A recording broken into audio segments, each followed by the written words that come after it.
E aí na última aula nós terminamos Jonas dormindo, né? E Deus ali no barco junto com Jonas. Agora nós devemos ver o que Deus vai fazer para trazer o seu profeta para perto de si.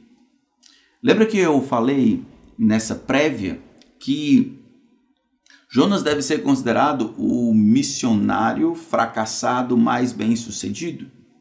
Porque enquanto ele está lá dormindo, as pessoas estão do lado de fora achando que o mundo vai se acabar e elas oram ao seu Deus. Ao orarem ao seu Deus, o Deus de cada um deles, não tem resposta, não tem mudança.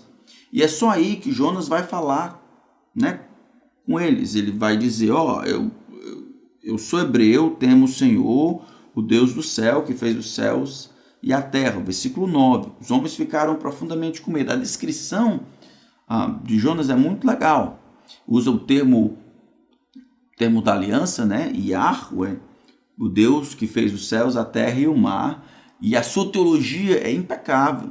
Deus que controla tudo, um Deus que é abrangente, um Deus que governa todas as coisas. Os homens ficam com medo. Jonas sabe que ele estava fugindo. Jonas diz para eles no versículo 10 que ele havia ido para lá para fugir da presença do Senhor. Então eles estão com medo. O que devemos fazer com você para que se acalme? Disseram isso porque o mar ia se tornando cada vez mais tempestuoso. Jonas respondeu, pegue-me e lancem no mar, então o mar ficará calmo. Porque eu sei que por minha causa esta grande tempestade caiu sobre vocês. Em vez disso, os homens remavam, esforçando-se por alcançar a terra, mas não podiam, porque o mar ia se tornando cada vez mais tempestuoso contra eles. Então clamaram ao Senhor. E aí eles usam um termo que Jonas havia usado para se referir ao Deus de Israel. Senhor, rogamos-te que não nos deixes perecer por causa da vida deste homem, não faças cair sobre nós este sangue inocente, porque tu, Senhor, fizeste o que foi do teu agrado. Seguidos, os marinheiros pegaram Jonas e o lançaram no mar, e a fúria do mar se acalmou. Então esses homens temeram muito o Senhor, ofereceram sacrifícios ao Senhor, fizeram votos. O Senhor ordenou que um grande peixe, engolisse Jonas. Jonas esteve 3 dias e 3 noites no ventre do peixe. É uma história fabulosa.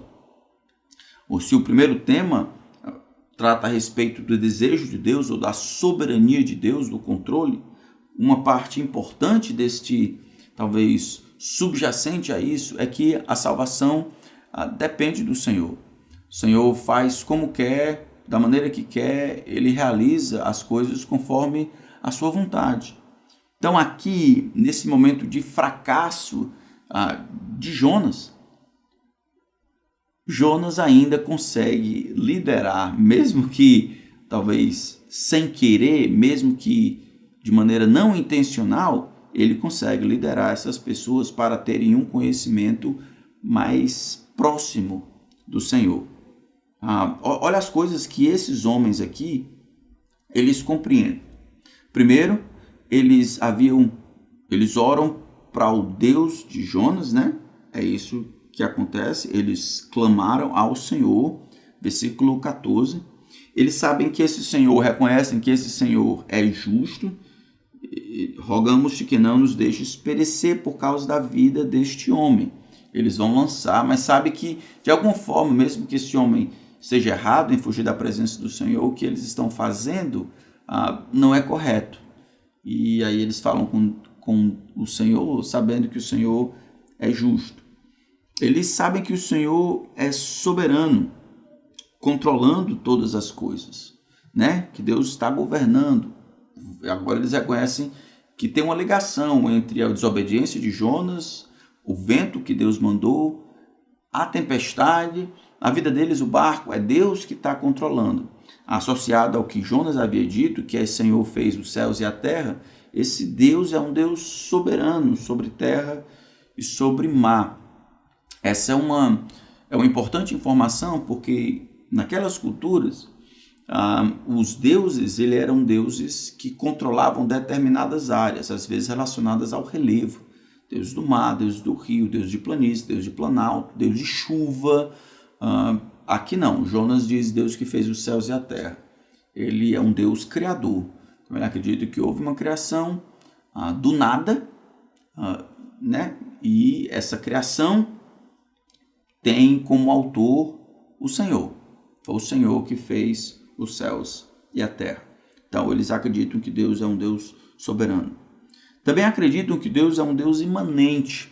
Quando a gente estuda a teologia, tem aqueles dois termos, a transcendência de Deus. Deus está além da sua criação, é a parte da sua criação, não está dentro da criação em termos de ser criação e criador ao mesmo tempo.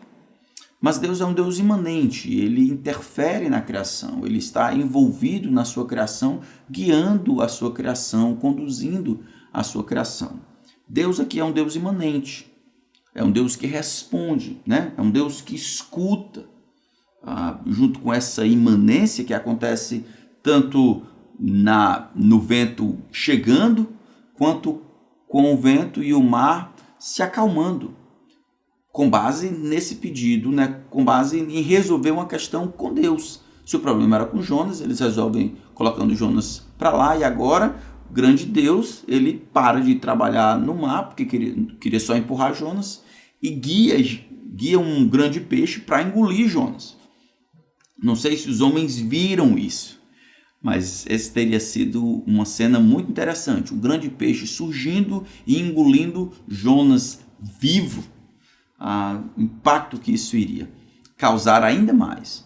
Então, esse Deus, da perspectiva deles, conforme eles aparecem aqui, é um Deus que é justo, é um Deus que é soberano, é um Deus que é imanente, é um Deus que é vivo, porque eles haviam orado aos seus deuses, né? No versículo 5, não havia tido resposta, eles oram ao Senhor, e de fato, depois de fazerem o que o profeta diz para eles para fazer, eles veem o mar se acalmando. E lançaram no mar, versículo 15, e a fúria do mar se acalmou. Então esses homens temeram muito ao Senhor. Temeram ao Senhor e fizeram votos e ofereceram sacrifícios. Então ele é o Deus criador, ele é o Deus acima dos outros deuses, porque não puderam salvar ou responder. Mas o Deus de Israel, sim. Imanente, justo, poderoso.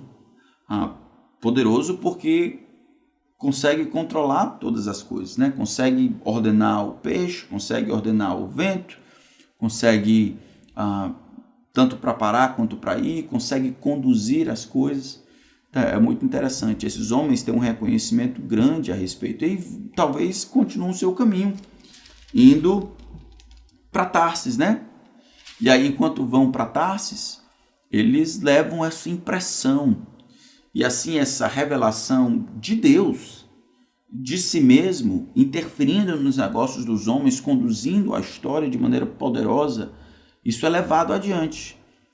A gente não sabe da história, mas esses homens provavelmente tiveram uma experiência marcante. Chegando lá, é improvável que eles não tivessem compartilhado com seus filhos. E esses sacrifícios e esses votos, provavelmente eles iam pagar lá. Voltando para casa, independente dos votos, os votos poderiam ser os mais variados possíveis, desde pagar determinada coisa ao templo local, desde não adorar esses deuses outros, mas adorar o Deus de Israel, desde fazer uma viagem até Jerusalém, peregrinação. A gente não sabe, e aqui eu estou só especulando, mas sei que fizeram votos que deveriam ser pagos ao retornarem, ao passarem. Se o Senhor nos ajudar, nos responder, acalmar o mar e nos levar vivos para Tarsis, então eu farei. Essa é normalmente a regulamentação, são as equações, né, dos votos daquela época. E eu acredito então que ao fazer isso, dão um bom testemunho a respeito dessas características e atributos do Senhor. Jonas é um fracasso como missionário aqui. Ele aparece como alguém desobediente, porque ele lhes declara, como alguém que é um hipócrita, porque se reconhece que o Senhor fez os céus e a terra, mas deseja fugir da presença do Senhor. Não tanto da tarefa somente, mas daquele que deu a tarefa, o Senhor. Ele não quer só deixar de fazer, ele quer que Deus pare de se preocupar, pare de ficar dizendo essas coisas para ele. Isso é, mandando fazer isso aqui que ele não quer fazer, né? Fugindo da presença, do controle, da soberania nesse sentido de Deus. Então é um péssimo exemplo. Mas no fracasso desse profeta, porque a salvação pertence ao Senhor, que Deus é soberano e faz o que Ele quiser, esses marinheiros aqui vão ter um impacto e vão começar a ter um relacionamento com o Deus de Israel. Isso é fabuloso. Isso realmente é fabuloso. Me antecipando aqui nas conclusões, é uma coisa que nós podemos notar. Durante todo o livro de Jonas, a maior parte dos sujeitos, dos verbos, é Deus. Jonas não faz muito aqui para acontecer essas grandes coisas. Jonas, na verdade, ele faz do contrário. Ele tenta atrapalhar. Se depender dele, os ninivitas vão padecer. Se depender dele, Deus vai mandar esses fogo do céu, vai sucumbir debaixo de punição, debaixo de ira mesmo. Mesmo assim, Deus tem um outro plano e é capaz e soberano para se utilizar da indisposição de um coração ruim como esse de Jonas, indisposto a compartilhar ou a transbordar da graça, do amor, da verdade de Deus para outros povos, né? Não querendo fazer isso, Deus consegue utilizar isso para a sua glória, para realizar os seus planos de trazer salvação. Então, aqueles com quem Jonas tem contato, independente de como Jonas reage, Deus consegue reverter isso e utilizar para a sua glória. Jonas é o profeta fracassado, mas bem sucedido, que nós encontramos no Antigo Testamento, nesse sentido, certo? Talvez você esteja perguntando, mas por que Jonas tinha essa dificuldade? Por que Jonas ele não queria? A gente vai ver isso só no final, pelo menos o que ele diz. Eu me antecipei me antecipei fugindo, porque eu sabia que o Senhor é um Deus clemente, misericordioso e tal. Tem algumas razões. Talvez uma das razões é que Jonas era nacionalista, né? Nessa época, Jeroboão II, grande nacionalismo, esse nacionalismo estava impedindo que Jonas fosse até lá. Salvação é só dos judeus. A gente vai ver um pouco disso no capítulo 1, que talvez ele fizesse um julgamento determinante para esses povos, os povos como merecedores de juízo mesmo. Mas pode ser outra coisa. Lembra que daqui a algum tempo, Jonas, ele, se estivesse vivo, veria a Síria se tornando uma grande potência e sendo utilizada por Deus para punir ou disciplinar os israelitas, certo? Por exemplo, o livro de Oséias, no capítulo 9, versículo 3, diz que porque Israel não estava obedecendo aos ditames, aos mandamentos do Senhor, Deus iria puni-lo. E aí ele iria punir por meio de quem? Amós, capítulo 5, versículo 27, iria punir por meio da Síria.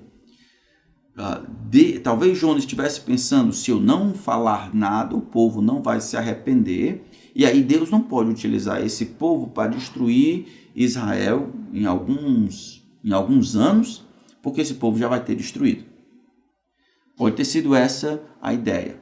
Independente disso, Deus continua avançando o seu reino, o seu plano de mostrar a si mesmo para trazer salvação a povos, não somente de Israel, mas por meio de Israel, por meio de profeta, que não quer, até outras partes da terra, até outras nações. E assim a missão de Deus avança, ser conhecido para ser adorado entre todas as nações, independente dos meios, sejam eles intencionais ou não. Tá bom? Então, até daqui a pouco.